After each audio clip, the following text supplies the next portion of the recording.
Hello friends, welcome to Bava's cooking. வாங்க நம்ம இன்றைக்கி இட்லி பொடி எப்படி அரைக்கிறதுன்னு பார்த்துடலாமா? ஸ்டவ் ஆன் பண்ணி பெரிய பேன் வச்சுக்கோங்க. பேன் சூடானதுக்கப்புறமா 2 கப்பு கருப்பு உளுந்து, அதாவது 1/4 கிலோ. வெள்ளை உளுந்து இருந்தாலும் நீங்கள் ஆட் பண்ணிக்கலாம். கருப்பு உளுந்தில் தான் நிறைய ஹெல்த் பெனிஃபிட்ஸ் இருக்குது. அதனால் நீங்கள் கருப்பு உளுந்து மேக்ஸிமம் ஆட் பண்ண பார்த்துக்கோங்க.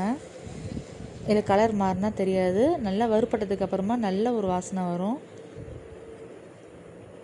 அப்போ ஒரு பவுலில் ட்ரான்ஸ்ஃபர் பண்ணி வச்சுக்கோங்க. நம்ம எந்த கப்பில் மெஷர் பண்ணோமோ அதே கப்பில் 1 கப் அளவு கடலைப்பருப்பு எடுத்துக்கோங்க.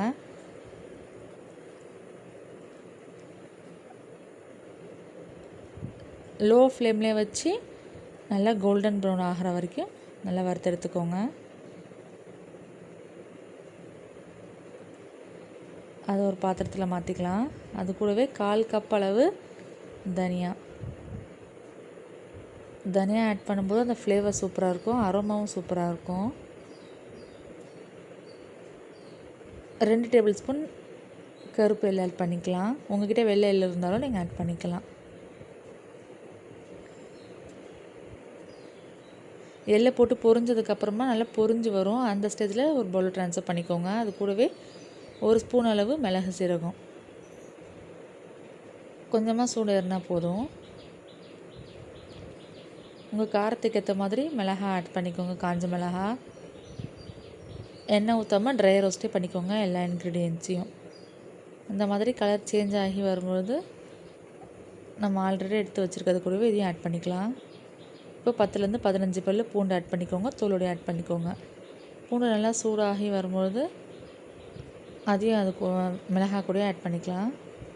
இப்போது இந்த இட்லி பொடிக்கு தேவையான அளவு கல் உப்பு ஆட் பண்ணிக்கோங்க. உப்பில் இருக்க ஈரப்பதம் போக நல்லா அந்த பேன்லேயே ட்ரை ரோஸ்ட் பண்ணிக்கோங்க.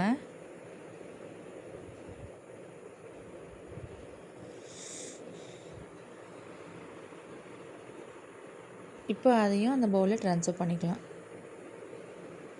நல்லா 15 மினிட்ஸ் போல் நல்லா ஆற விடுங்க.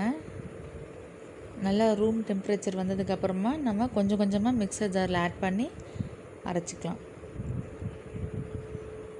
இப்போ அரைக்கும்போது 1/4 ஸ்பூன் பெருங்காயத்தூள் ஆட் பண்ணி அரைச்சிக்கோங்க.